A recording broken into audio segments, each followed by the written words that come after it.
Salut à tous, bienvenue dans votre nouvel épisode de Bleu et d'Or, le podcast francophone dédié à l'actualité des Fighting Irish de Notre-Dame. Épisode hebdomadaire aujourd'hui en présence de Christian et Léo. Salut Léo. Salut Gus, salut Christian, bonjour à tous. Très heureux d'être avec vous aujourd'hui. C'est la moitié de la saison, on a joué 6 matchs, il y en a 6 autres qui arrivent et ça commence comme notre saison par un gros duel et j'ai hâte qu'on revienne sur notre dernière performance face à NC State et sur la preview de ce match et de cette rivalité face à USC. Comme Léo l'a dit, c'est l'objet de cet épisode. On revient sur notre belle victoire 36-7 face au Wolfpack de NC State pour envisager le match de ce week-end, dans la nuit de samedi à dimanche à 1h30 du matin face à notre rival USC, University of Southern California. Christian est également avec nous pour parler de ces deux rencontres. Bonjour Christian.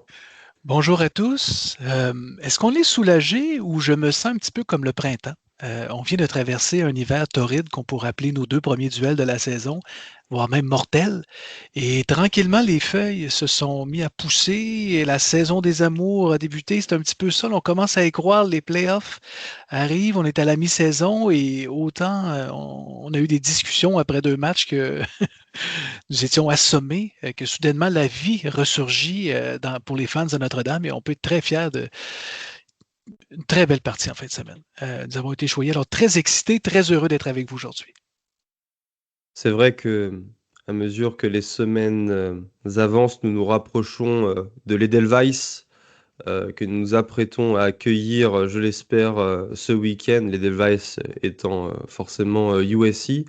Alors je vous propose plutôt de commencer sans plus tarder avec ce match face à NC State. Alors évidemment, trêve de suspense, victoire 36-7, qui nous permet de passer un bilan de 4 victoires et 2 défaites.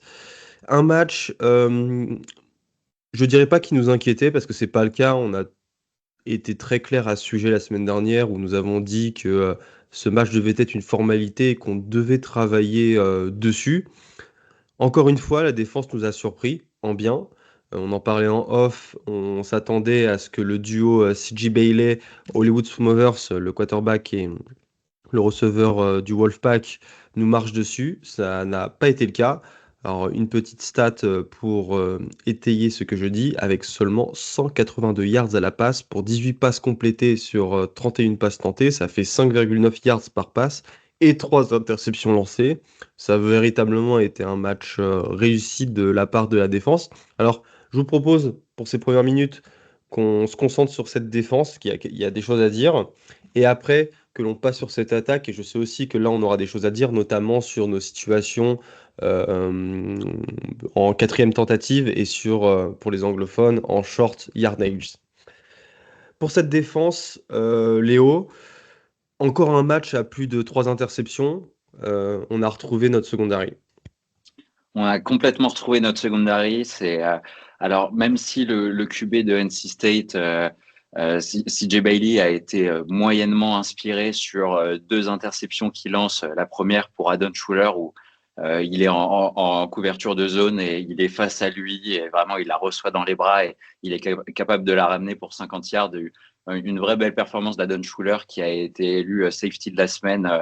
J'ai vu ça sur Twitter aujourd'hui.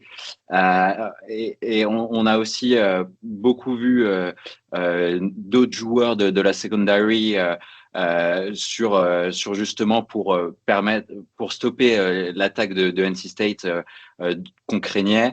Moi, ce que j'ai surtout aussi noté, c'est la pression qu'on a réussi à amener. On a vu Boubacar Traoré réaliser plusieurs grosses actions et Deux des sacs. sacs. Ouais, c'est ça, tout à fait, 2 sacs pendant ce match. Donc une très grosse performance de sa part.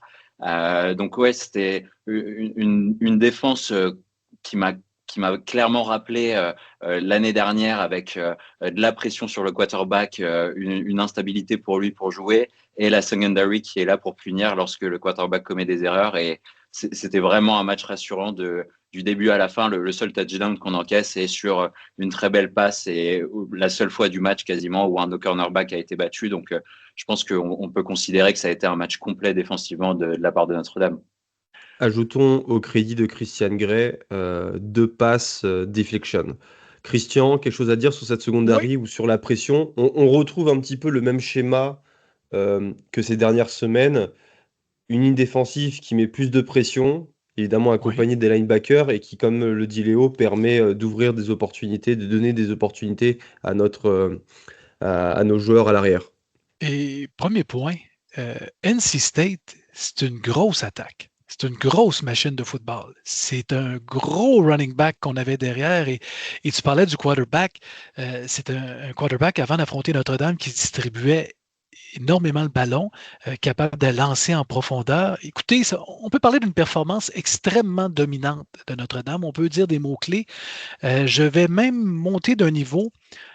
Jamais la défensive d'Al Golden n'a dominé les deux sphères du jeu, c'est-à-dire de stopper complètement l'attaque au sol et de arrêter le jeu aérien dans la même partie. Généralement, on faisait un des deux. Rappelez-vous justement des duels contre Caleb Williams et USC, où est-ce qu'on avait pressé Williams, incapable de passer, mais au sol, ça avançait quand même du côté de USC. Jamais Golden ne parvenait à stopper les deux. Et là, d'arrêter les deux, et tu l'as bien dit juste tantôt, 7 points, un peu plus de 200 yards d'attaque, c'est tout ce qu'on a donné. NC State a traversé dans le terrain de Notre-Dame 2 fois dans toute la partie. NC State n'a jamais dépassé les 47 yards de Notre-Dame. Ça vous donne une idée de la domination qu'on a eue ce week-end. Le jeu, quand même, le touchdown, on va se le dire, là, Golden en défense, le freshman, c'est un jeu parfait. C'est une passe parfaite au bon endroit. Le nickelback se serait tourné juste au bon moment et mettre la main. C'est un jeu parfait. On va leur donner. C'est normal de donner des points. On ne peut pas être parfait. Sauf que ce que nous avons eu là, c'est une défensive top 10, une défensive de playoff qui a joué ce week-end. Est-ce qu'on est capable de maintenir la cadence? Très, très, très surpris. Et je revois des jeux de Drake Bowen. Moi, ce qui m'a fasciné dans cette partie-là, c'est la présence des linebackers qui ont été dominants. Je pense que ça a été leur meilleur match de la saison. Aucune tentative en red zone pour NC State. Pensez-y, dans une partie complète, on ne s'est même pas rendu là. Et NC State est arrivé avant la partie, affichait une moyenne de 6,7 yards par course. Et Notre-Dame les a limités à 3,9. Et il ne se passait rien du tout. Il n'y avait aucune dimension. Je revois le jeu à un moment donné où on a fait un petit screen à Smoothers et Bowen l'a ramené sur le côté pour l'écraser au sol. Vraiment, ça a été du bonbon. Smoothers a été limité à 67 yards au sol sur 16 courses. C'est son pire match de la saison. Le jeu aérien, on l'a bien dit tout à l'heure, c'est la physicalité. Et ce qui est intéressant, c'est on a parlé de pression tout à l'heure. 3 interceptions, 5 plaqués pour des pertes aussi, dont 4 sacs du corps. Si on regarde les 2 derniers matchs de Notre-Dame, c'est 8 sacs et 7 interceptions. Ça fait plaisir parce qu'on se plaignait lors des 2 premiers duels de la saison où il n'y avait pas de pression et les quarterbacks étaient confortables derrière la pochette protectrice. La deuxième demi, ça a été tout sauf ça. Le quarterback n'était pas confortable. Alors, le front seven a été très, très, très dominant. On a détruit leur attaque. C'est pas compliqué. On a dominé la ligne offensive. La D-line ne nous a pas habitués depuis le début de l'année de dominer. On était continuellement dans le champ arrière. Alors, que du positif. Ce que j'ai aimé, c'est l'agressivité aussi, parce qu'on était un petit peu plus passif les dernières semaines. Et déjà là, de voir cette agressivité-là contre une équipe de pointe, parce que là, je veux juste ajuster l'heure un peu. NC State, c'est une très bonne équipe. Là. C'est une équipe de 4 victoires, 2 défaites. C'est une bonne équipe. Ils ont battu Virginia, qui est classée actuellement. Enfin, c'est une équipe qui a eu des performances. Et je me permets juste de rappeler aux auditeurs que sur les dernières semaines, Notre-Dame a déjà réalisé ce genre de performance en défense lors des matchs face à Boise State et Arkansas, qui étaient des équipes qui tournaient très bien et qui arrivaient à produire. Et Notre-Dame, tu le parlais de montrer sur les semaines qui arrivent, on sent que la machine commence à être lancée et ça va être important de continuer dès ce week-end. Et c'est encourageant parce que, rappelez-vous, la saison dernière, Ohio State a eu une période et chaque équipe a une séquence durant la saison où est-ce que ça va moins bien. Vous vous rappelez le match Ohio State-Nebraska la saison dernière, que ça avait été catastrophique, ça avait été jusqu'à la fin de la saison, puis même la finale contre Michigan. Mais oui, l'attaque n'arrivait plus à produire. Et là, on va parler de l'attaque dans quelques secondes. Mais c'est la première fois que autant l'attaque et la défense de Notre-Dame ont été complémentaires. Les deux ont excellé. Chapeau, et on a le droit d'être excité pour ce qui s'en vient en fin de semaine prochaine. Complètement. Vas-y, je t'en Ouais. prie, Léo. Je t'en prie. Non, bah, j'allais enchaîner si on a tout dit sur la défense, Ouais. sur l'attaque pour présenter un petit peu la physionomie du match. On a eu une première mi-temps où on en discutait avec Augustin et Christian sur Twitter. On s'ennuyait un petit peu. Nous, il commençait à être tard en Europe et on commençait à gentiment s'endormir devant le match. Et pour le coup, le score à la mi-temps était uniquement de 10-7 grâce à un field goal qui a été inscrit juste avant la mi-temps. Et même si l'attaque était productive, on a notamment beaucoup vu Will Pauling en première mi-temps et Eli Raridon, qui sont vraiment je pense, deux joueurs qui ont réalisé le plus gros match d'un point de vue offensif. Et après, les stats parlent aussi pour eux. C'est les deux joueurs qui ont dépassé les 100 yards sur le match. Et la, Et la, la dernière passe de CJ Carr pour ah non, mais Raridon. Wow! Et non, les deux passes. La il y en a deux. première masquée ou avec la caméra de dos, vraiment magnifique, le timing parfait. Et la dernière, oh la vache, quoi. Ouais.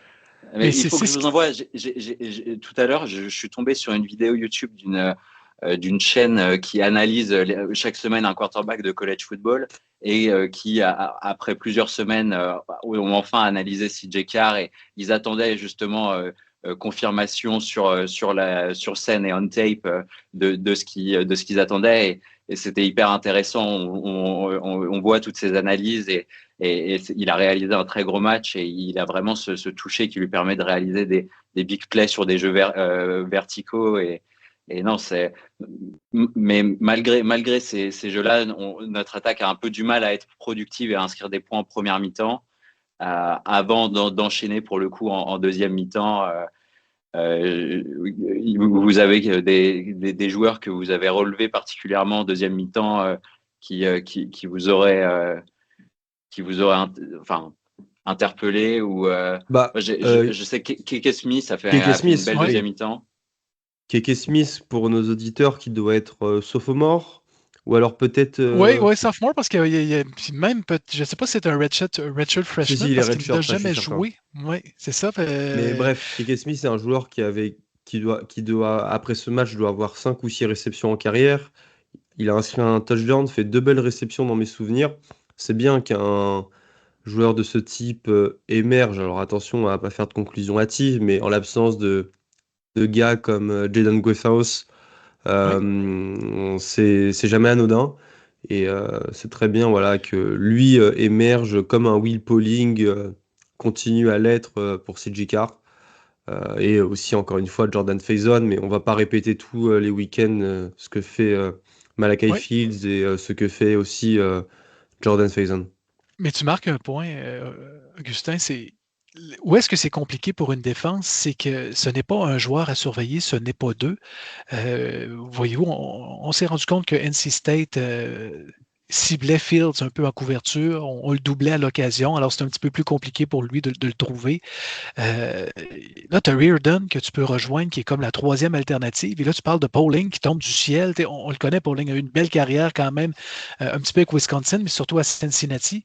Arrive là, il est dominant. Alors, tu es en défense, tu n'en as pas de solution. Parce qu'imaginez, on n'a même pas utilisé notre force de faire des petits screens à Love comme stratégie. On s'est limité à faire des longues passes et malgré ça, la défense adverse n'était pas capable de couvrir ces joueurs-là. Alors, l'attaque a été, comment je vous dis, en première demi, ça a été un peu compliqué. Quand je dis compliqué, c'est qu'il faut finir à un moment donné. Alors, d'échapper le ballon à la ligne de 1, de se faire arrêter 2 fois en situation de quatrième essai, c'est négatif. C'est pas très bon, ça. Et des fois, je sais, la semaine dernière, vous m'avez pas aimé quand je vous ai parlé de notre coordinateur offensif que j'adore. Là. Je ne changerai pas de. Mais parfois, j'ai l'impression qu'il cherche. Dans ses choix de jeu, soit qu'il veut impressionner la tribune ou il surévalue le coordonnateur défensif. Un peu, là, je vous donne une situation. Bon, j'ai Love ici. Ah ben, je ne donnerai pas le ballon à l'intérieur parce que l'autre va deviner que je vais me donner le ballon à l'intérieur. Alors, je vais essayer une stratégie de faire à semblant que je vais à l'extérieur, mais finalement, je reviens à l'intérieur. Et là, lui-même, le Wildcat est un parfait exemple que des fois, on essaie d'être un petit peu trop créatif quand dans le fond, on a le talent et on a plus de talent que les autres équipes de garder un petit peu simple le jeu. On courait très peu dans l'axe. Je vous dirais un peu, ça a été la force dans le match de Price lorsqu'il a réussi des grosses courses, c'est qu'il est un petit peu plus patient parce que le jeu de pied de Love, c'est une fusée. Mais malheureusement, des fois, il arrive trop rapidement dans la pochette protectrice et les trous ne sont pas faits encore. Alors, ça lui ferme des portes. Price est un petit peu plus patient. Il se permet d'aller à gauche, tantôt à droite et attend que le trou se fasse. Et là, oups, on coupe. Et là, ces gains-là se transforment 7, 10, 15 verges. Euh, oui, le point négatif, oui, on voit Love qui a quand même eu un bon match avec plus de 80 yards, mais en bout de ligne, si on enlève les 20 yards gratuites en fin de partie où on faisait semblant de lui donner le ballon pour gagner des gains, quand dans ma tête à moi, ça aurait dû être notre running back numéro 3, numéro 4 sur le jeu.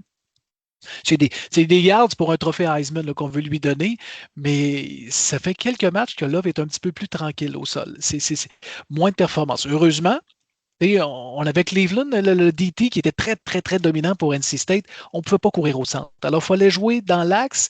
J'ai moins aimé qu'on n'a pas utilisé le jeu aérien avec Love aussi et Bryce, qui est une arme. Mais écoutez, on ne peut pas trop critiquer, là. On a écrasé l'adversaire. Alors, on a dominé l'adversaire. Mais la bonne nouvelle pour nous tous, et chers auditeurs, si vous êtes fans de Notre-Dame, c'est que là, on commence à parler d'une équipe à potentiel de playoff et qui pourrait faire un long bout de chemin, qui peut dominer des équipes quand même. Parce que Boise State, c'est une très bonne équipe, là. Boise State, je ne serais pas surpris que cette équipe-là gagne le championnat du Mountain West et surveiller NC State d'ici la fin de la saison. Ils vont gagner des gros duels, certains upsets peut-être contre des grosses équipes. Et on regarde Arkansas qu'on a détruit il y a quelques semaines, qui arrive et qui joue contre des grosses équipes du SEC. On perd par 3, on perd par 6. C'est beaucoup plus serré, qui passe proche de gagner des matchs contre des Tennessee de ce monde. Alors, on se rend compte que Notre-Dame est peut-être dans une vitesse de croisière juste au bon moment pour affronter l'ennemi. De toujours, l'équipe qu'on déteste. Vous avez tous un flash probablement d'un duel contre USC qui nous a fait mal ou qui nous a fait du bien par le passé. Il y a un clip qui me vient en tête, le push-push. Je vous parle. Tu vois, c'est l'avantage pour toi, Christian, de débattre avec des enfants du troisième millénaire. C'est que nous n'avons pas connu les époques Pete Carroll, Reggie Bush, enfin bref, cette décennie infâme qui est celle des années 2000. Pour Notre-Dame, hein, j'entends, j'adore les années 2000, Nelly Furtado, tout ça.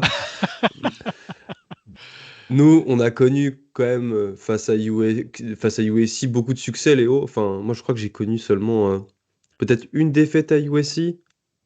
Ouais, j'en ai. En... Si, il y a 3 ans. Oui, ben, il y a les années où Brian Kelly avait des équipes désastreuses, là, où est-ce que l'équipe ne performait pas au niveau souhaité, que là, on arrivait contre USC, c'était plus Moi, je crois que compliqué. j'ai connu qu'une des seules défaites, Christian, face à USC. OK. Alors, on a connu d'autres défaites crève-cœur, mais face à USC, seulement une. Mais USC, à la base, tu sais, on en a déjà parlé dans un podcast avant la saison, cette rivalité-là est née euh, ben là, je ne veux pas ressortir l'histoire, mais cette rivalité-là provient d'un moment où ce que Notre-Dame jouait à Nebraska. Et je crois que le coach de USC à l'époque, puis là, on est dans les années 20, là, qui était présent sur place pour voir Notre-Dame avec sa conjointe. Et là, il y a deux versions. Il y a une version que c'est les deux conjointes des entraîneurs qui se sont parlé, puis qu'une préférait peut-être un voyage à Los Angeles plutôt que jouer à Nebraska en fin de saison pour mettre en place ce genre de duel-là, le chaud soleil de Hollywood. Ça vient de là, mais il faut se remettre dans le contexte qu'à l'époque, c'était des voyages en train. Alors, South Bend, Indiana, à se rendre à LA en train, c'est toute une balade, ça, là, quand même. Mais c'est pas le TGV. Non, non, c'était pas le TGV, là. Je pense que c'est des hommes avec le charbon à vapeur là, qui à coup de pelle pour mettre un petit peu de charbon Comme, dans les fours, là. dans le mécano de la Générale avec Buster Keaton. Exactement pareil. Voilà. Alors donc, on a mis en place ce duel-là et c'est une des... Je crois que c'est, à l'exception des rivalités inter-États, c'est la plus grosse rivalité extra-conférence. Parce que vous regardez, oui, on a un Clemson, South Carolina quand même, qui est très intéressante à suivre comme rivalité. Florida, Florida State, mais jamais le niveau d'intensité de USC Notre-Dame. Je vous ai parlé des années de Pete Carroll. USC, ça a été leurs meilleures années. Là. C'était des années de domination. Là. Écoutez, Carroll, là, des saisons 12-1, 11-2, 11-2, 12-1, 13-0. L'année de Reggie Bush, c'était l'année où USC avait perdu contre Texas et Vince Young en finale. Vous aviez 2 running backs de plus de 1000 yards et vous aviez un quarterback qui avait lancé 3500 yards. Et ça, à l'époque, il n'y avait pas 14-15 matchs de playoff. Là. C'était 12 matchs plus un bowl. Parce que c'était 1 contre 2 la grande finale. Alors, en 13 parties, vous aviez un quarterback qui était Matt Leinart qui avait qui avait traîné cette équipe-là sur ses épaules. Et Carroll avait ramené le football parce que, rappelez-vous, c'était une époque aussi où les deux équipes de NFL avaient quitté Los Angeles. Alors, le football de collège avait repris sa place à Los Angeles. Alors, c'était glamour pour les stars hollywoodiennes d'être au LA Coliseum et d'aller voir ce football-là du samedi. Notre-Dame se faisait battre et c'était les années de Charlie Wise, mais quand Charlie Wise est arrivé, c'était les années de Ty Willingham où ça avait été pénible aussi, où c'était des tristes années. Je ne veux pas creuser si loin que ça, mais savourer le présent de Notre-Dame parce qu'il y a eu des années que c'était des samedis soirs très difficiles lorsqu'on se couchait et on était ravagé par la défaite. Donc, Brian Kelly a repris le contrôle, a remis un peu de sérieux et rapidement, on s'est mis à gagner. Alors, on a parlé d'image ou de flash, mais vient aussi une longue passe captée par Will Fuller en début de match aussi contre Jackson, le cornerback, pour un touchdown aussi. C'était le premier jeu du match. Ça, c'était plus dans les années 2015-2016. Il y a eu des joueurs extraordinaires qui ont percé dans la NFL, dans les deux organisations. Alors, ça va être tout un duel. Je ne sais pas si on se lance déjà sur l'analyse de USC. C'est parti. Ben, USC, là, attachez-vous, c'est la meilleure attaque du football. On a été sévère avec Lincoln Riley dans les dernières années, peut-être à se dire, ben, écoutez, parlons-en de Riley à USC. 11-3 la première saison, 8-5, 7-6. Son équipe a terminé uniquement en 2022 dans le top 10 ou même dans le top 25. Depuis ce temps, les 2 dernières années, hors du top 25 en fin de saison, c'est plus compliqué. Même si on a eu un Caleb Williams comme quarterback, même cette fameuse attaque, l'attaque de USC est à l'image des belles années d'Oklahoma. Si vous avez eu la chance en fin de semaine, j'ai regardé le duel de USC. USC qui jouait, je ne veux pas me mettre contre Michigan en fin de semaine. C'était tout un match. Michigan, oui. C'est une grosse défense. USC qui n'était pas classé et qui a sorti une victoire face à Michigan classé et qui permet à USC de rentrer dans le top 25. D'où l'importance de ce match pour nous en cas de victoire qui nous permettrait d'accrocher à notre tableau de chasse un succès face à une équipe du top 25. Puis USC, c'est probablement un des meilleurs quarterbacks cette année dans le collège qui s'appelle Jaden Maiva. Rappelons-nous, il nous a fait mal la saison dernière, un ancien transfert de UNLV. Écoutez, Maiva est 3e présentement au niveau national avec un taux d'efficacité de 185%. En moyenne, c'est 308 yards dans les airs, mais c'est pas toujours des bons, même si sa cible numéro 1, c'est Mackay Lemon. Lemon, il est partout sur le terrain, mais beaucoup de passes, un petit peu comme les belles années d'Oklahoma lorsque Riley était là, c'est-à-dire qu'on se sert des receveurs pour développer le jeu au sol. Beaucoup de petites passes, un peu à la Faison, des petites passes à la peut-être d'une verge ou deux, où le wide receiver va aller gagner 10-12 verges après avoir capté le ballon. C'est ça que vous allez voir sur le terrain, mais Lemon, là, c'est sa cible principale. Il a déjà 44 attrapés cette saison. En moyenne, c'est 141 yards par partie. Ça commence à être du terrain pour un seul. Il a 6 touchdowns depuis le début de la saison. Faut se méfier de ce receveur-là parce que Notre-Dame a eu de la difficulté lorsqu'on a affronté cette année. J'ai en tête un Mario Craver de Texas A&M qui avait capté 7 passes pour 207 verges lors du deuxième match de la saison. Lorsqu'on a un receveur dominant sur le terrain, Notre-Dame, des fois, peut être en difficulté. Surtout aussi son compère Jacoby Lane, qui aussi fait beaucoup de mal. Il va falloir qu'on les mette, qu'on les empêche le plus possible d'être sur le terrain, ce qui veut dire garder le ballon longtemps. Oui. Donc, j'entends par là peut-être imposer notre jeu au sol face à USC. Bon, tiens, j'en profite peut-être pour donner les statistiques offensives de USC, mais vous l'avez compris avec ce qu'a dit Christian, c'est 552 yards par match, c'est le 2e meilleur total en première division. aussi le deuxième meilleur total en termes de passes avec 325 yards, le 16e à la course avec 226 yards, et en nombre de points marqués, 45,5 points. C'est le troisième meilleur total du pays. Alors la défense n'est pas sur ce genre de statistiques, mais ce qui est certain, c'est que nous allons devoir installer ce jeu au sol, parce que sinon, notre défense va vraiment se fatiguer face à Jaden Maeva et ses deux receveurs. Ouais. Alors eux, leur défense contre la course, c'est 109 yards par match encaissé, c'est le 29e meilleur total du pays. Je pense que c'est vraiment ici que ça sera important pour nous, et d'une manière générale, c'est ce qui nous a servi à Notre-Dame l'an dernier, quand on jouait des équipes très dynamiques comme USC peut l'être, c'est de garder le ballon le plus possible, tout simplement pour éviter d'encaisser trop de points. Et pour moi, c'est là où la différence se fera, cette capacité à garder le ballon. Et évidemment, mais ça, vous l'avez compris, c'est en filigrane, c'est de conclure tous nos passages en red zone et d'être beaucoup plus efficace sur les situations en quatrième tentative. Est-ce que toi, Léo, tu vois un autre axe qui nous permettrait de gagner? Euh, Bah, t'as pas mal parlé de l'attaque. Moi, je voulais soulever quand même un point important, c'est que les deux running backs principaux de USC sont blessés, un pour un mois et un sûrement jusqu'à la fin de la saison, donc ils seront pas face à Notre-Dame. Le running back qu'on risque de pas mal voir sur le match, et Christian t'en a parlé sur certaines Ouais. actions aussi un peu plus développées à la passe, c'est King Miller qui a réalisé un très gros match, le numéro Oui. 30, il me semble. Ah, il a Et, été très, très bon, là. ouais, c'est un joueur assez explosif qui est pas forcément un énorme gabarit, mais qui est capable d'accélérer très vite et qui est assez dur à plaquer. Donc, ça va être un joueur à surveiller. J'espère que notre coaching staff, surtout du côté de la défense, aura appris de ces deux matchs de début de saison qui nous ont coûté cher quand même au final, mais que voilà, l'expérience nous a permis de rebondir et d'arriver mieux préparé sur ce match-là. Sur le dernier match, on a aussi vu du côté de USC leur duo de tight end qui a pas mal fonctionné. Donc, je pense que c'est une attaque, comme tu l'as dit de toute façon avec les chiffres, mais qui est vraiment explosive. Et donc, la défense va vraiment devoir arriver préparée. J'espère que on va réussir comme on l'a fait sur les dernières semaines, à arriver à mettre de la pression sur le quarterback pour que on l'a vu comme l'année dernière où je rappelle un match assez fou aussi à très haut score et où ça s'est joué en toute fin de match où sur justement deux le pick quarter six.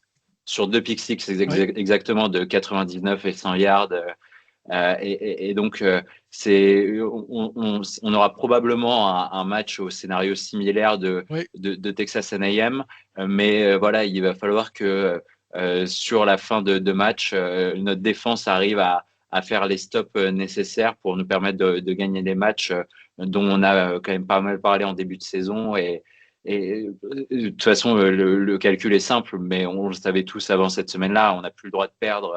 Et donc, il nous faut battre USC. Comme ça en tête, j'ai pas de souvenir de USC venant gagner à Notre-Dame dans les dernières années. C'est plutôt ça a plutôt été un petit peu le point de rupture sur les dernières saisons du USC et quand ils sont venus à Notre-Dame avec Caleb Williams où ils lançaient 3 pick six, ils étaient invaincus et ils s'écroulent derrière. Exactement, mais c'est ça. Il y a 2 ans, ils étaient à 7-0. Ils arrivent Ouais. et Caleb Williams fait face à Xavier Watts qui sort l'une des plus grandes performances de l'histoire pour un joueur de Notre-Dame à Notre-Dame. Qu'est-ce Mhm. qu'il avait fait, Léo? Il est Deux deux interceptions, un force interceptions. fumble, un fumble recouvert pour un touchdown, enfin un match. Non, mais c'était n'importe un sac aussi. Enfin, c'était n'importe quoi et ça avait complètement cassé la dynamique des Trojans pour la suite de la saison. Donc, je pense que eux aussi arrivent à South Bend avec, on va dire, des intentions particulières. Ça sera jamais un match anodin, cette Non, non, non. rivalité entre USC et Notre-Dame. Mais là, les enjeux font que USC aussi ne doit pas perdre pour espérer une place en playoff. Et pour USC, perdre, ça reviendrait à l'abandonner et à ne pas aller en playoff une fois de plus. Je pense que pour eux aussi, c'est charnière et c'est pour ça que ça rend les enjeux de ce match et la tension encore plus importante. 49-35, c'est le résultat de la saison dernière. On s'entend tous pour dire que USC a une meilleure équipe sur le terrain cette année qu'elle avait l'année dernière. Notre-Dame à 49 points. Juste vous rappeler, l'année dernière, nous avions gagné plus de 220 ou 250 yards au sol. Love avait gagné 99 yards, Price 111 yards et Leonard 50 yards. Alors, on avait couru tout le long. C'est possible de courir contre USC, ça va être la clé encore une fois. Et comme tu dis, Augustin, pour descendre le cadran un petit peu, puis pour que le temps dégringole, ben, c'est de courir au sol qui est le plus efficace. Je vous rajoute un petit élément là-dessus. Euh, Samedi soir, je parle comme si on était en heure de South Bend, on annonce 16 millimètres de pluie entre 15 heures et 22 heures. Ça peut jouer, là. Je ne veux pas faire la Miss Météo. Il est très tôt dans la semaine, ça peut débalancer, mais on annonce de la pluie quand même en Indiana. Ça aussi, ça peut être un facteur qui peut se jouer. On a parlé tantôt de l'avantage de USC, peut-être au niveau des receveurs contre nos cornerbacks. Même si on a des cornerbacks élites, ils ont tout un quarterback de leur côté, alors il va se faire des points. Mais où est-ce que ça peut se jouer pour nous? Où est-ce qu'on a peut-être une chance? Ben, c'est notre défense contre la course pour forcer cette équipe-là à être unidimensionnelle. Et on a parlé de la performance des linebackers lors du dernier match, comment ils ont été efficaces. Ben, les petites passes courtes contre Lemon et la rapidité peut-être à clouer au sol ce genre de joueur-là pour transformer des gains de 7-8 verges en gains de 2 ou en perte de terrain, ben, ça peut changer complètement le cours d'un match. Alors Notre-Dame a probablement l'avantage de notre défense contre le jeu au sol, contre USC. Il faut s'y attendre. Parmi les CJ Carr, ben, c'est sûr que il va avoir la possibilité de s'amuser quand même parce que la défense de USC est classée 98e présentement au pays. Alors, c'est une défense qui donne beaucoup, beaucoup de terrain. Alors, si on distribue bien le ballon, ben, je vous dirais qu'on pourrait avoir beaucoup de plaisir quand même. Alors, ça risque d'être une partie à haut pointage, mais il va se faire des points. C'est pour ça que j'ai l'impression, là, contrairement à la première demi, je ne vais pas dire soporifique ou très endormante que nous avons eue contre USC, je m'attends qu'à la demi, je ne serais pas surpris de voir un 28-21 déjà, là, un festival de points. Le ballon risque de bouger beaucoup des deux côtés et je ne vous ai même pas parlé de performance d'arbitre qui pourrait venir influencer la partie parce que on n'a pas parlé je me suis retenu pour le duel contre NC State, comment qu'on avait des arbitres catastrophiques qui ne collent pas les interférences pour l'interception qui a été réalisée contre Carr. Je vous parle des deux jeux reprises vidéo qui sont flagrants et tout le monde voit quelque chose, mais pas les arbitres. Alors j'espère qu'on aura les arbitres un petit peu plus neutres pour le duel de samedi. Ouais, complètement. C'est vrai que les arbitres, ça fait quand même quelques fois. Moi, j'en ai forcément un souvenir amer de cette dernière action à Texas A&M et de ce double holding / plaquage au niveau des genoux sur Donovan Hinish. Mais on va maintenant, je pense, passer éventuellement au sujet d'après. On souhaitait un petit peu parler de ce qui s'est passé justement en college football cette semaine et de ce classement. On a parlé de l'upset de USC face à Michigan. Notre-Dame est remontée au classement de 3 places et est passée de la 16e à la 13e place. Parce qu'il y a eu ce week-end, si mes comptes sont bons, 7 upsets, 7 équipes classées ont perdu, en tout cas en college football. Mais avant de parler des potentielles équipes classées, est-ce qu'on parle du cas Penn State tout de suite ou Et parlons du cas Penn State. Penn State qui, pour juste rappeler nos auditeurs, a enchaîné une 3e défaite de suite. Alors la première dans le whiteout à domicile face à Oregon dans un match plutôt serré, mais ensuite est allé perdre face à UCLA qui était avec un intérim offensive coordinator qui avait l'air d'un stagiaire et qui était quand même favori de 20 points et qui cette semaine était à nouveau favori de 20 points face à Northwestern à domicile et qui a à nouveau perdu.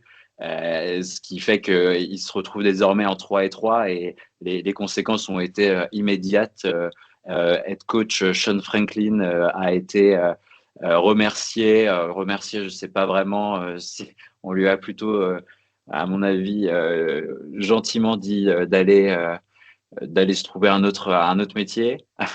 Euh, on a vu pas mal de noms émerger et on a vu notamment une déclaration un peu d'amour du coach de Nebraska, Matt Rhule, si je me trompe pas. On Matt a aussi Rule. vu, on a aussi vu passer des rumeurs sur Marcus Freeman. Alors, je voulais savoir un petit peu qu'est-ce que vous pensiez de tout ce qu'on a vu ces derniers jours sur Twitter, notamment lié à ce départ de Shot Franklin de Penn State. Bon, Ben, je il y a pense deux que aussi, Auguste. le nom de Marcus Freeman, en fait, il faut pas. Le problème, c'est pas Penn State, c'est un journaliste, Don Sui, qui a sorti le nom, on sait pas pourquoi. Euh, et ça serait complètement logique pour un programme comme Penn State de viser les meilleurs entraîneurs du pays. Euh, voilà, il a juste fait son article. Je vois pas dans quel monde Freeman peut aller à Penn State. C'est même pas un lateral move, c'est une régression pour lui. Pourquoi il irait se mettre dans ce bourbier à Notre-Dame? Il est soutenu, ça marche plutôt bien ce qu'il fait, il a l'air d'être protégé. Enfin, le seul programme qu'il peut quitter, enfin, le seul programme qu'il peut rejoindre, c'est Ohio State, son alma Absolument. mater. Et je vois pas pourquoi il irait là-bas. Et je pense franchement que c'est juste un article de journaliste et il faut pas y prêter plus attention. Voilà. Oui, il faut faire très attention lorsqu'il arrive une situation comme ce qui est arrivé à James Franklin. C'est un milieu c'est le Far West. Et quand je dis c'est le Far West, c'est que là, il y a des intervenants qui vont se mettre à publier des choses et parfois, c'est des agents d'head coach qui diffusent du contenu en espérant pouvoir négocier des prolongations de contrat Brian Kelly était le maître pour faire ça. Partir des rumeurs pour pouvoir s'asseoir après ça avec l'université. Puis il le fait dans le temps qu'il était à Notre-Dame. 2 fois, il avait parlé de négociations avec la NFL et tout, avec les Eagles notamment, qui avaient eu des pourparlers en espérant pouvoir se renégocier un contrat à la hausse. C'est juste un jeu d'argent rendu là. Fait que des fois, c'est des rumeurs d'agents qui vont repartir le tout. Dans le cas présent, ben, j'ai beaucoup aimé parce que sur Twitter, c'est spectaculaire, les répliques qu'on peut voir. Il n'y a rien de mieux que le commun des mortels pour répondre à ce genre de rumeurs. Il y en a un qui a marqué parce que je pense que Penn State veut viser tous les grands coachs un peu comme cible pour aller chercher le meilleur. Et là, il y en a un qui a comme identifié, ben, j'ai entendu dire que Don Shula a été approché. C'est l'ancien head coach des Dolphins de Miami dans les années 70-80. Je ne sais même pas s'il est encore en vie. Ça doit faire 20 ans qu'il est à la retraite. Il doit être dans un hospice quelque part. C'est sûr qu'il est stationné sur une chaise. Alors, pour vous dire le ridicule de la situation, mais ce que je retiens de James Franklin, c'est un excellent recruteur, c'est un bon vendeur, mais j'ai l'impression parfois qu'il était le parfait idiot quand venait le temps de préparer son équipe devant les médias pour allumer le feu et arriver avec des déclarations incendiaires pour motiver l'équipe adverse. Il le fait avec Notre-Dame, avec le petit frère, hein, Marcus Freeman, absence de respect total la saison dernière. Northwestern, il est allé dire que comment qu'il préparait son équipe pour jouer à Northwestern, parce qu'on sait que Northwestern, présentement, leur nouveau stade est en construction et on joue dans un stade d'à peu près 10 000 sièges, il n'y a presque pas de monde. Alors, ce qu'il a dit à propos de Northwestern, c'est pour préparer son équipe Penn State à jouer à Northwestern, il faisait jouer son équipe dans le silence total durant une pratique. Tu sais, tu peux pas dire ça pour moi.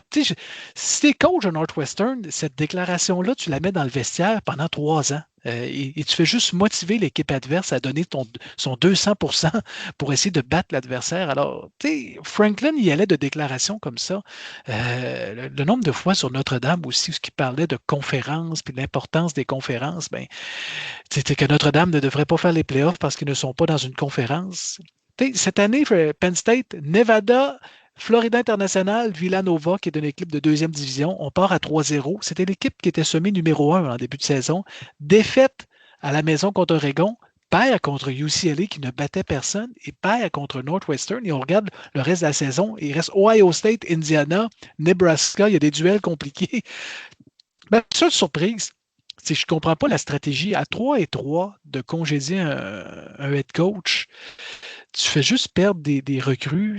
Il y aurait eu moyen peut-être de trouver un terrain d'entente pour. Je Ouais, trouve mais ça rapide. il y a un plafond de verre contre lequel Penn State se cognait quand même depuis des années. Enfin, Il est tôt. J'aurais peut-être attendu au mois de novembre, peut-être, pour Oui, officialiser le tout à 2 matchs sûr, mais avant la fin. est-ce qu'il vaut mieux pas sacrifier cette année pour aller chercher un bon coach et peut-être Ben, donner plus d'espoir aux fans de Penn State, quoi. Enfin, cette incapacité à battre des membres du top 10 depuis 10 ans, ça fait 10 ans qu'il est là, oui, Franklin, ça fait depuis 2016. Enfin, il y en a marre, je pense, pour eux. Et parfois, voilà, faut savoir arrêter les frais, même quand toutes les saisons sont à 9 ou 10 victoires.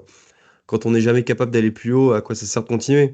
Enfin, pour un programme comme Penn oui. State qui vise plus, si c'était Kentucky, Kentucky se satisfait des années de Mark Stoops à des saisons à 7 victoires. Pour eux, c'est suffisant. Oui.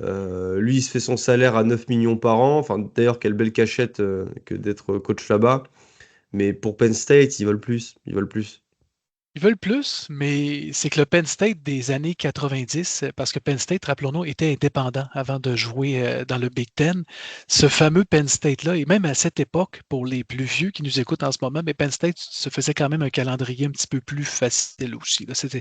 Ils ont rarement joué les gros clubs. Et oui, à l'occasion, ils pouvaient les jouer, mais ça a toujours été une stratégie un peu je ne veux pas dire de se faire une fausse fiche, mais le Big Ten cette année, plusieurs équipes, pratiquement 60% des équipes se sont fait un calendrier plus facile en extra-conférence et ça fausse un peu la donne de ces équipes-là. Fait que là, on parle de Kurt Signetti, coach de Indiana qui pourrait peut-être être pressenti. Mark Rule, que vous avez nommé, c'est que c'est un ancien de Penn State. C'est pour ça que c'est une candidature. Et on parle même de Brian Kelly. J'ai C'est pour peut-être, la négo du mais contrat. C'est pour la négo du contrat. c'est fort Voilà. possible, honnêtement. Il est pas prêt de re-signer, à mon avis, vu les performances actuelles. Je suis C'est- pas sûr que la fanbase et les attentes soient atteintes. Il y a, mais oui, Signetti, mais je regarde Rule, sa réponse en conférence de presse, tu sais, c'est des réponses neutres, mais c'est pas une réponse ferme qu'il est engagé à Nebraska. Fait que j'ai l'impression qu'il y avait un sous-entendu que oui, j'ai l'impression qu'il pourrait être intéressé par le poste. Ah, j'ai du mal quand même à voir Kurt Signetti aller à Penn State. Il est en train de créer quelque chose à Indiana. Ils ont quand même réalisé une grosse saison l'année dernière, même si ils ont perdu face à Notre-Dame au premier tour des playoffs. Et cette année, alors, je je sais pas si en fait le truc c'est que c'est comme tu l'as dit hyper dur d'évaluer le niveau des équipes de Big Ten parce que il y a 2 semaines on avait Oregon Penn State en duel du top 10 qui s'est joué à pas grand chose et où Oregon est sorti gagnant. Maintenant on a eu cette semaine Indiana Oregon. Et Indiana est allé s'imposer à Oregon et réaliser l'upset. Du coup en fait c'est assez dur d'évaluer maintenant, vu les performances de Penn State, à quel point la victoire d'Oregon face à Penn State était vraiment une victoire face à une équipe du top 10. Donc, c'est. Et puis, est-ce que vous êtes d'accord là-dessus? Enfin, vous pensez que Kurt Signetti pourrait être intéressé par rejoindre un gros programme comme celui-là, là où à Indiana, il a plus le potentiel, je pense, de se faire un nom et peut-être d'avoir une statue s'il arrive vraiment à faire une saison incroyable? Pour J'en moi, suis il y convaincu. a Moi, aucun j'en suis débat. convaincu. Je suis Ouais, moi, d'accord j'en avec suis Christian, il n'y a convaincu, aucun débat. mais c'est drôle, je le vois plus en SEC parce que là, avec la saison de Florida, il y a peut-être des gros clubs aussi qui vont avoir des sièges vacants. J'ai aucun doute qu'il n'est que de transition avec Indiana. D'ailleurs, si on regarde, je pense que son parcours il était avec James Madison auparavant, si je ne me trompe pas. Un petit peu plus au sud quand même. Alors, mais c'est une candidature intéressante pour Penn State, mais j'ai l'impression que ça va être Rule. On a parlé de Clark Lee, l'ancien coordinateur Non, et défensif de puis, enfin, Notre-Dame aussi. Sinetti, c'est un gros con, donc il irait bien en SEC. C'est, Il est insupportable, ce type. Il est ben, insupportable. puis Ça fait quand on 2 ans regarde ça, il est peut-être talentueux, mais il est insupportable. Indiana a connu un match extraordinaire en fin de Oui, semaine. mais ça, je le nie pas. Mais bon, Mais je ne faut les aussi, achète enfin, pas. Je il ne les faut, achète toujours pas malgré non, mais cette il faut pas victoire-là. Je ne oublier suis pas que, convaincu en playoff qu'Indiana peut gagner. non, mais il faut se rappeler que Indiana, avant l'année dernière, c'est le pire programme de l'histoire du Power 5, hein. Ouais, tu l'as bien dit tout à l'heure, tu as parlé de Kentucky. Tu sais, c'est des universités de basket. Le budget va dans le basket et le football, c'est secondaire. Kentucky, c'est du basket. Pour ceux qui ne savent pas, Indiana est un blue blood en college basketball. Comme Purdue. Euh, Même chose pour Purdue, c'est la même situation. Ah, tu mets Purdue dans les blue blood Pur- en. Purdue est un grand programme de basket, Oui, quand un même. grand, mais est-ce que, enfin, si je me permets, Georgia est un grand programme de college football, mais ce Oui. n'est pas un blue blood comme peut Ah, pas l'être. du tout. Entièrement d'accord avec toi. Mais ce que je veux dire, c'est qu'il y a une tradition de basket quand même implantée à Purdue Oui, ça, je suis que d'accord. tu ne retrouves pas à Georgia. Le SEC s'improvise un petit peu soudainement parce que pour moi, le SEC basket, c'est Kentucky. C'est des programmes comme celui-là. C'est vrai. Arkansas également est un bon Florida programme aussi. de basket. Florida en est un également. Pour les autres, c'est simplement L'époque, les millions de l'époque dollars. Al Horford, Joachim Noah, Voilà. le doux. Waouh, C'est, le c'est les, back-to-back. là, c'est les millions de dollars sont apparus dans la SEC avec le football qui ont permis à des équipes comme Alabama, Georgia de se monter des programmes intéressants. Mais De basket, exactement. Mais c'est pour ça que le Big Ten a toujours eu, dans ma tête à moi, toujours été la conférence qui était le plus multisport, que ce soit du basket, que ce soit du foot. Malgré que le Big 12 s'en vient quand même, le Big 12 est une belle conférence de basket également. Euh, Ça a changé un peu avec le temps parce que Texas était très bon au basket à l'époque, mais ce n'était pas la puissance du Big 12 aussi. Mais je termine juste la parenthèse, messieurs, parce qu'il faut regarder ce qui s'en vient en fin de semaine. Euh, Il y a Ouais. des duels dans le top 10 qui vont vraiment bouleverser le classement. Et si on peut regarder LSU Vanderbilt, Vanderbilt 17e, c'est une belle histoire, l'histoire de Clark Lee. Mais encore là, je rentre ça dans la catégorie Indiana. Je ne suis pas capable de les acheter. Je pense qu'il y a un facteur chance un peu derrière ça. Ils ont joué des gros duels quand même parce que le SEC, c'est une grosse conférence. Puis j'ai souvent critiqué la SEC, mais c'est la conférence où est-ce que la dernière équipe et la première, il y a le moins de disparité. Si je compare aux autres conférences, c'est pour ça qu'on a parlé d'Arkansas, même Kentucky, 7-6 en SEC, ben Kentucky, vous les faites jouer en SEC, puis c'est une équipe de 9 victoires, probablement 4 défaites. Là. Mais si on regarde LSU, Vanderbilt, j'ai comme le goût que Brian Kelly en perde une facile. Là. Si j'en ai une encerclée, ça, c'en est une que je souhaite, mais surtout que la partie est à Vanderbilt, c'est un souhait plus qu'une prédiction. Mais c'en est une qui pourrait être spectaculaire. Oklahoma, South Carolina, je ne sais pas qu'est-ce qui se passe à South Carolina, 1 et 3 en SEC. Je pensais qu'ils allaient mieux performer que ça. Est-ce qu'ils peuvent rebondir contre Oklahoma? Ça aussi. Puis Oklahoma, est-ce qu'ils peuvent se remettre? Parce qu'on voit que le quarterback est blessé. Mathieu a de la Ouais. difficulté à lancer, même s'il a bien joué à la Red River Shutout, Ils classique ont en fin de perdu semaine. cette semaine face à Texas Oui, dans un gros upset quand même. Ils n'ont pas marqué oui. un touchdown. Ils ont perdu 23-6. Et Texas, après 2 défaites, du coup, qui arrivent à rebondir et qui réintègrent le classement, enfin le top 25 à la fin du classement. Et juste avant le match de Notre-Dame, Ole Miss numéro 5, qui est un faux numéro 5 parce qu'Ole Miss, je regarde, ils ont un calendrier facile, mais Georgia numéro 9, ça j'ai l'impression que Georgia va battre. Surtout que c'est à Georgia la partie. Ça j'ai l'impression qu'on a un numéro 5 qui va descendre, mais ça malheureusement, un 5 qui perd contre un 9, je pense pas que ça peut descendre derrière Notre-Dame. Il Et y a ça, aussi. Est-ce Vas-y. que tu aurais le match de Tennessee? Parce que oui, le week-end Tennessee, dernier, ils Alabama. ont. Ah Tennessee oui, numéro gros 11, match. Alabama numéro 6, en Ah oui, même donc temps que Notre-Dame. ça c'est une équipe qui, dans tous les cas, va passer derrière nous parce que ça va être une équipe qui va passer à 2 défaites. Tennessee, Oui, ils se sont fait peur ce week-end à domicile face à Arkansas dans un match 34-31. Arkansas qu'on a quand même dominé largement. Le match était fini à la mi-temps il y a 2 semaines chez eux. Ils sont allés réaliser un gros match du côté de Tennessee et ils ont presque réalisé l'upset. Donc, il y a à nouveau peut-être 2 équipes au moins qui risquent de passer derrière Notre-Dame avec les affrontements de ce week-end. Et ça veut dire que mathématiquement, on se rapproche semaine après semaine aussi de la fenêtre des playoffs. absolument. Il y a aussi Missouri qui va à Auburn. Wow, Auburn aurait c'est bon. peut-être dû battre Georgia ce Ouais. week-end. Il y a eu une grosse erreur arbitrale. Bon, reste à savoir si elle est C'est responsable une- de la défaite, mais ça pourrait sortir complètement Missouri du jeu.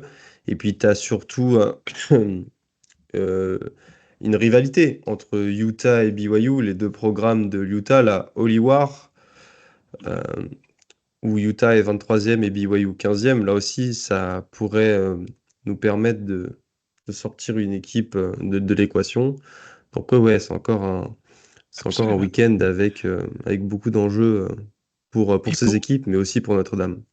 Et pour nous, ce qu'on doit souhaiter, Pittsburgh visite Syracuse. Syracuse, depuis qu'Angeli est blessé, ce n'est plus la même équipe. C'est là qu'on voyait qu'Angeli quand même jouait très bien. Alors Pittsburgh, avec une victoire à 5-2, si jamais il gagnait, ça aussi, l'objectif étant que cette équipe-là soit dans le top 25 lorsqu'ils vont visiter Notre-Dame. Pittsburgh a très bien joué en fin de semaine. Honnêtement, c'est contre Florida State, même si Florida State, comment je vous dirais, ça me fait rire de voir leur quarterback.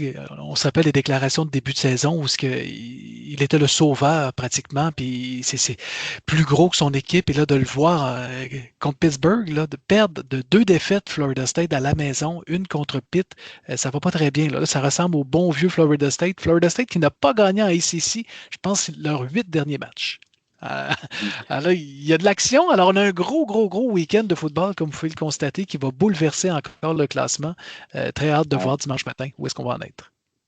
J'en profite justement si vous avez envie de suivre au-delà de Notre-Dame qui jouera son match du coup à 1h30 face à USC dans la nuit de samedi à dimanche sur la Fighting Irish TV.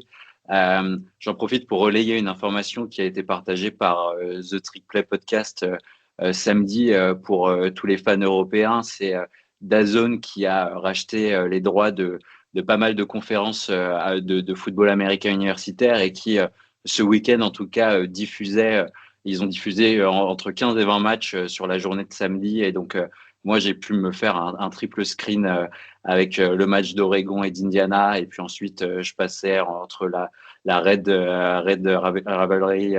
Et donc, voilà, si vous voulez suivre le foot américain universitaire, n'hésitez pas à aller sur la page de The Trick Play. Vous trouverez le lien et toutes les informations. Et j'espère que ce week-end, on aura à nouveau accès gratuitement à des matchs. C'était très agréable de pas, pour une fois, avoir à regarder sur YouTube. Donc voilà. Je termine avec un dernier sujet. On a eu la triste nouvelle en début de semaine. Ashton Craig qui est fini pour la saison, notre joueur de centre. Triste nouvelle, là, évidemment, on a fait jouer lors du dernier match, c'est Otting qui est venu comme remplaçant. Est-ce que c'est une solution court terme ou moyen terme? Charles Jagassa, selon les dernières nouvelles, ça va être beaucoup plus long que prévu son retour, alors il ne faut pas penser le voir au moins pour le prochain mois avec Notre-Dame. Là, il y a toutes sortes de solutions. Là. Il y a toujours le bon vieux Apsher aussi qui est un peu une clé passe-partout qui pourrait se retrouver comme joueur de centre, comme stratégie. Il y en a même une, j'ai trouvé particulière comme stratégie, qui suggère, je veux juste pas m'assurer que notre tackle il pourrait être transféré comme joueur de centre. C'en est une des stratégies qui a été envisagée parce que là, on s'entend qu'il y a quelques. Je la trouve un petit peu plus suspecte, celle-là, mais il y a une des avenues. On parle ici, attendez une seconde, j'ai l'article devant moi, c'est Anthony Knapp qui pourrait être mis comme joueur de centre. On déplacerait Gerby Lambert au poste de tackle gauche et on mettrait Sullivan Apsher peut-être à sa place pour devenir l'option permanente au poste de garde droit. C'est une des stratégies qui est envisagée aussi. Rappelons-nous aussi qu'on a des excellents tackles qui n'étaient pas là, qui étaient blessés dans les dernières semaines, notamment le freshman qu'on a recruté la saison dernière, qui n'a pas joué un seul match cette année, là, qui est sur la liste des blessés. Je cherche le joueur. Attendez une seconde, vous vous rappelez le meilleur tackle qu'on a recruté, qui était qui était dans le top 10, je pense, des meilleurs joueurs Will du high Black, school. Will Black, voilà, c'est le nom que je un cherchais. Canadien. Oui, Will Black pourrait être une option aussi si jamais il revient en santé. Ça serait intéressant de savoir quelles sont les alternatives. Mais l'année dernière, on a été frappé par toutes sortes de blessures. Puis finalement, l'équipe s'est améliorée avec les blessures. Alors, ce sera un sujet à suivre quand même dans les prochaines semaines. On en a beaucoup dit. Merci à tous d'avoir écouté cet épisode. Comme toujours, nous serons très heureux de répondre à des questions si vous en avez ou même des propositions de sujets. Et en attendant, on vous dit à la semaine prochaine pour, je l'espère, un résumé heureux du match face à USC. Et évidemment, en attendant, Go Irish et merci à Léo et Christian d'avoir été là. Salut Bonne tout le monde. semaine. Go Irish!